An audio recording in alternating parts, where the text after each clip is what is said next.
ನಮ್ಮ ದುನಿಯಾ separate, life style different. ಹಗಲು ರಾತ್ರಿ ಸುಖವನ್ನ ಹುಡುಕೋದೆ ಹೈಲೈಟ್.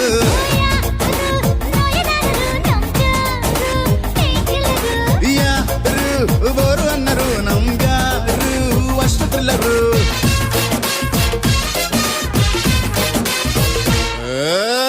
ಕೊಡ ಕೊಡ ಕೊಡ ಕೊಬ್ಬರಿ ಮಿಠಾಯಿ, ಬಿಡ ಬಿಡ ಬಿಡ ಬೆಂಕದ ಬಾಯಿ, ಹಿಡಿ ಹಿಡಿ ನನ್ನ ಮಕ್ಕಳ ತಾಯಿ ನನ್ನ ಕೈ.